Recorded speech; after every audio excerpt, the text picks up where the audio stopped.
কেমন আছেন সবাই? এসপি ব্লগে আপনাদেরকে স্বাগত জানাই। এখন সকাল ৬টা বাজে, কলে জল এসে গেছে আর চারিদিকেই তো বৃষ্টি হচ্ছে, সবাই আপনারা জানেন। কিন্তু উপায় নেই, আমাকে তো বেরোতে হবে, তার সঙ্গে কলে তাড়াতাড়ি কাজ করতে হবে। তাই বৃষ্টিতে ভিজে ভিজেই কাজ করছি, যতটা পারছি মাথাটাকে বাঁচিয়ে কাজ করার চেষ্টা করছি। কিন্তু এই যে বৃষ্টির জল একবার গায়ে পড়েছে না, শরীর আমার খারাপ হয়েই গেছে। এখন ভয়েস দিচ্ছি, প্রচণ্ড ঠান্ডা লেগেছে। এদিকে আমার কাজকর্ম বাইরে সারা হয়ে গেছে। এখন আমি রান্না করছি ভাত আর মাংসের তরকারি। এই মুরগির মাংসতে একটু জল দেবো না, একদম চাপা দিয়ে দিয়ে শুকনো শুকনো করে রান্না করব। আমার এই মাংসটা খেতে খুব ভালো লাগে। আর মুরগির মাংস তো এখন ঝোল একদমই ভালো লাগে না। দুটো টমেটো দেবো, তার কারণ হচ্ছে একটু টক টক ভাব আসবে। আর এত বৃষ্টি হচ্ছে কদিন ধরে না, মানে আমাদের এখানে তো প্রায় রাস্তাতে জল জমে যায়, তারপরে আবার সন্ধ্যা অবধি থাকলে জল নেমে যায়, কিন্তু এক নাগাড়ে বৃষ্টির জন্য সেটা কমতেই চাইছে না।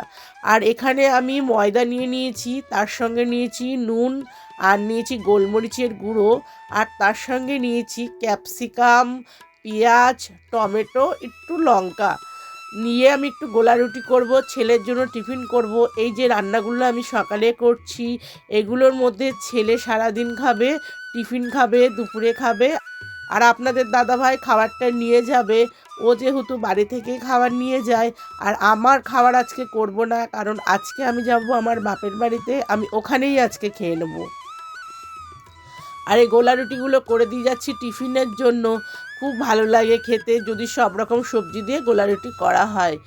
আর বলতে বলতে আমার প্রায় কাজ কমপ্লিট হয়ে গেছে। আর আপনাদের দাদাভাই আমার সঙ্গে সঙ্গে আমার অনেক কাজের হেল্প করে দেয়।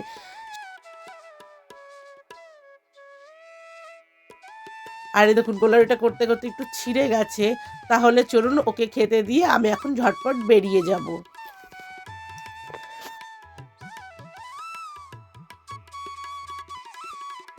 আমি বেরিয়ে পড়েছি, আমি রয়েছি এখন ট্রেনে। নামবো বলেই গেটের সামনে এসেছি। আর আমি মাস্ক পরে রয়েছি, তার কারণ হচ্ছে আমার ঠান্ডা লেগেছে। বললাম না, এই যে বৃষ্টি হলো এক নাগাড়ে কদিন, বৃষ্টি আর আজকেও প্রচণ্ড বৃষ্টি হয়েছে। এই বৃষ্টিতে ভিজে ভিজে জ্বর সর্দি হয়ে গেছে। যে আজকে যেহেতু আমি ভয়েস দিচ্ছি, আজকে আমার শরীরটা খারাপ, দুদিন ধরে রয়েছে। আর ছোটোবেলায় আমাদের ভালো লাগতো, যখন মা বাবার সঙ্গে ট্রেনে উঠতাম তখন জানলার সামনে এসে দাঁড়াতাম, বাইরের গাছ ঘর বাড়ি কেমন ছুটতো, ভালো লাগতো দেখতে। আর বড় হয়েও যেন সেটা এখনও ভালো লাগে। আমার মনে হয় প্রত্যেকটা মানুষেরই এই যে বাইরের দৃশ্যটা দেখতে ভালো লাগে, সেটা বাচ্চা হোক বা বয়স্ক। আর এখানে অনেক গাছপালা রয়েছে, কিছু কিছু জঙ্গলের গাছও রয়েছে, কারণ এটা হয়তো একটু সরকারি জায়গা আছে, অনেকটা জায়গা ফাঁকা পড়ে আছে। কিছু কিছু ভালো ভালো গাছও আছে, তার সঙ্গে সঙ্গে রয়েছে প্রচুর লতাপাতার গাছ। আর চারিপাশটা পুরো সবুজে সবুজ মনে হচ্ছে। আপনাদের সাথে কথা বলতে বলতে আমি পৌঁছেই গেছি প্রায় স্টেশনে।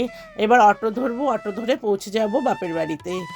আজকে আমার ভিডিওটা যারা নতুন দেখছেন তাদেরকে অনুরোধ রইল আমার চ্যানেলটিকে সাবস্ক্রাইব করে দেওয়ার জন্য। আর যারা আমার পুরনো ভিউয়ার্স তাদেরকে অসংখ্য ধন্যবাদ আমার পাশে থাকার জন্য। হেঁটে এই যে বাপের বাড়িতে চলে এসেছি। আমি 9:30 থেকে 10টার মধ্যে ঢুকে পড়ি। আপনাদের দাদাভাই ডিউটিতে ঢোকে 9টার সময়, আমি ওর সঙ্গেই বেরিয়ে পড়ি। তাহলে কি হয়, গাড়ি ভাড়াটা একটু সেভ হয়।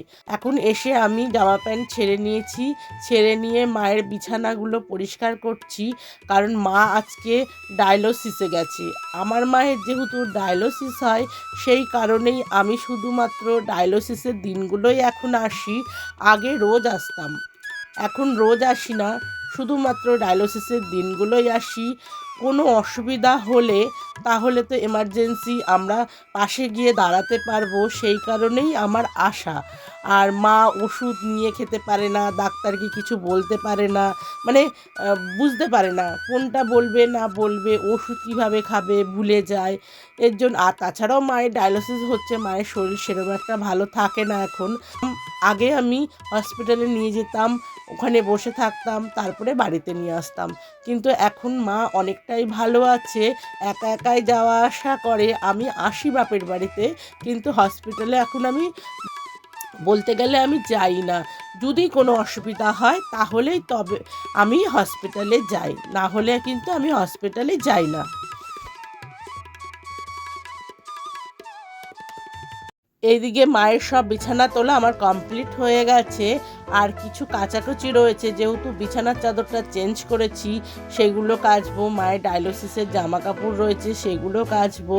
আমি হাতে কাচবো না, ওয়াশিং মেশিনেই কাচবো সেগুলোকে।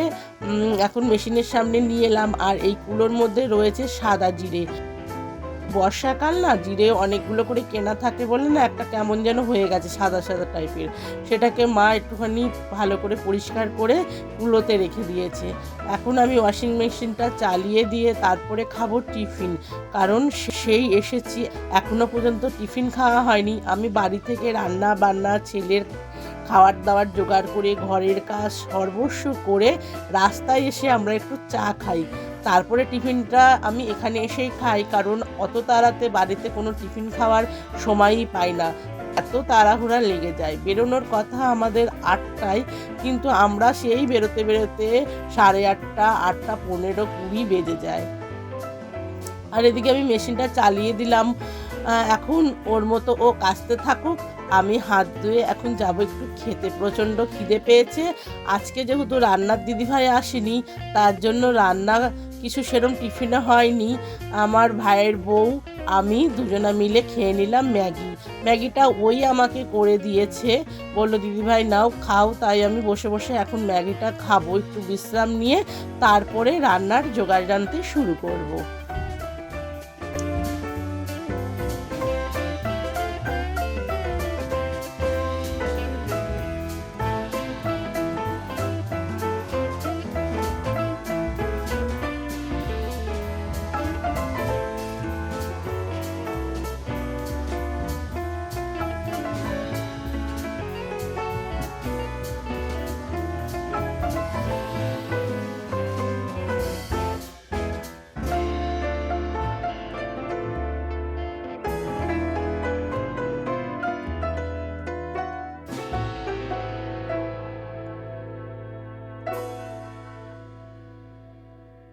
আমার খাওয়া দাওয়া কমপ্লিট হয়ে গেছে। এখন আমি মাছ কাটতে যাব। ভাই নিয়ে এসেছে, এগুলো পুকুরের মোরলা মাছ, পুকুরে চাষ হয় সেই পুকুরে, সেখান থেকে অনেক মাছ এনেছে। এইবার এই যে ছোট ছোট মাছগুলো খেতে তো সবারই বেশ ভালো লাগে, আমারও কিন্তু বড় মাছের থেকে ছোট মাছ খেতে খুব ভালো লাগে। কিন্তু কাটতে তো এখন আমি একদম আধবুড়ো হয়ে যাব, অনেকক্ষণ বসে বসে কাটা না কোমর সত্যি কথা একদম ধরে যায়। এমনিই আমি একটু ভারী মানুষ, তার মধ্যে অনেক সমস্যা তো আছেই আমার, তার মধ্যে এই যে ছোট ছোট মাছগুলো কাটবো। সবচেয়ে বড় কথা, মাছ কাটতে কোনো অসুবিধা নেই, এই যে মাছের ছোট ছোট আঁশগুলো আছে এগুলোই ছাড়াতে আমার দম বেরিয়ে যাবে। আর এদিকে রয়েছে 3টে বড় মাছ, এগুলোকেও কেটে নেবো। আর প্রত্যেকটা মাছ একদম সবে সবে পুকুর থেকে ধরে এনেছে না, পুরো মানে কি বলবো, স্লিপ হয়ে আছে। আমরা গ্রামের দেশে যখন থাকতাম, মানে বাপের বাড়ি আগে তো আমাদের দেশে ছিল, এখন বাবা মা এখানে বাড়ি করে চলে এসেছে। দেশে আমরা কি করতাম, উনুনের যে ছাই, রান্না করলে তো উনুনে যে ছাই হয়, সেই ছাই দিয়ে মাছগুলোর ল্যাসটা ধরে আঁশগুলো ছাড়াতাম, তাতে কি হয় হাতে যে স্লিপ করে না। কিন্তু এখানে তো সেটা কিছুই নেই, ওই একদিকে স্লিপ করছে, একদিকে আস্তে আস্তে কাটছি, তার সঙ্গে হাতে জল দিচ্ছি, এই হচ্ছে। আর মাছগুলো পুরো টাটকা, প্রত্যেকটা মাছ, এই যে বড় মাছ আর এই ছোট মাছ, প্রত্যেকটা মাছেই রয়েছে ডিম।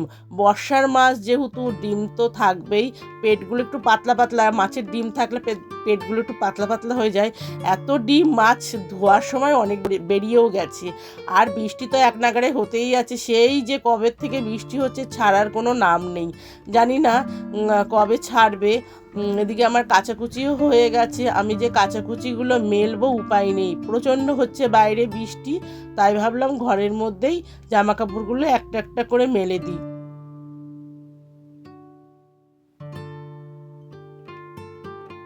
এদিকে মা ডায়ালিসিস করে চলে এসেছে বৃষ্টি মাথায় নিয়েই। আর ছাতা কি বৃষ্টি মানে, পুরো জামা কাপড় ভিজে গেছে। তারপরে তো দুদিন পর থেকে কি জ্বর আবার মায়েরও। আর কি করা যাবে, বৃষ্টি এক নাগাড়ে হচ্ছে না, থামারই নাম নেই। ভালো লাগে না, এক নাগাড়ে বৃষ্টিও ভালো লাগে না, আবার এক নাগাড়ে গরমও ভালো লাগে না। আর এদিকে মা একটু রেস্ট নেবে, জামা কাপড় ছাড়বে, স্নান করবে, মায়ের রান্নাটা শুরু করব। আর এদিকে জামা কাপড়গুলো মেলে দিচ্ছি, বাইরে আর দেবই না, কারণ বাইরে দিলে ভিজে যাবে। বৃষ্টি তো অভরন্ত হচ্ছেই, ঘরের মধ্যেই সব মেলে দিচ্ছি।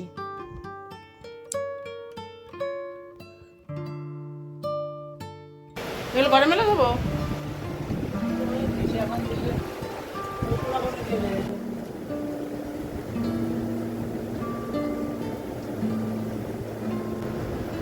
আর এইদিকে যে মা বসে একটু রেস্ট নিচ্ছে, জামা কাপড় এখন ছাড়িনি, আর হাতটা দেখাচ্ছে, হাতের এখানটা না একটু ব্যথা করছে বলছে। এখানে আমি মায়ের জন্য রান্না করছি চিকেন স্যুপ। আজকে হয়েছে এক কাণ্ড, রান্নার দিদি আসেনি আজকে, বাপের বাড়িতে রান্না দিদিও আছে, দিদিভাই রান্না করে, কিন্তু আজকে আসেনি বলে আমিই রান্না করব।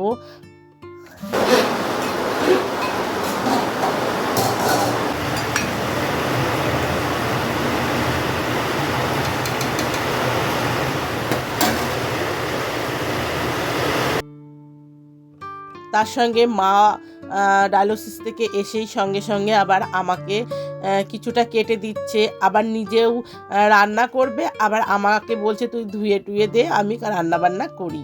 কারণ হচ্ছে যেহেতু রান্না দিদি আসেনি, তাই অনেকগুলো রান্না আছে, আমারও করতে একটু অসুবিধা হবে বলে মা বললো আমি তাহলে কিছুটা সবজি কেটে দিচ্ছি, তারপরে বাদবাকিগুলো তুই কেটে নিয়ে রান্না কর। আর মোরলা মাছটা মা রান্না করবে। ডায়ালিসিস করে এসেছে, শরীর খারাপ, তবুও মনের অনেকটাই জোর, সেই জন্য এই যে রান্নাটা করছে।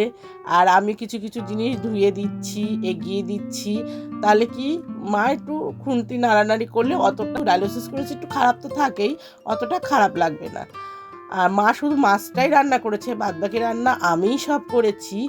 আর এইদিকে মা রান্না বান্না প্রায় হয়ে গেছে, তার মাঝখানে গেছে কারেন্ট চলে। এমনি আমি দেখতে পাচ্ছি হালকা হালকা চোখে, একদম একটাই জানলা রয়েছে, একটু অন্ধকার টাইপেই, তবুও দেখা যাচ্ছে, কিন্তু মা তো চোখে দেখতে পাচ্ছে না সেইভাবে। মা টর্চ জেলে জেলে রান্না করছে, তাই হাসাহাসি করছি। আর এদিকে রান্না হয়ে গেছে মায়ের চিকেন স্যুপটা, মা চিকেন দিয়ে আর মোরলা মাছ দিয়ে আজকে ভাত খেয়ে নেবে। আর বাদবাকি যে রান্নাগুলো রয়েছে সেগুলোও আমি এখন সারবো, তাহলে আমি খাওয়া দাওয়া করে পরে আপনাদের সঙ্গে দেখা করছি।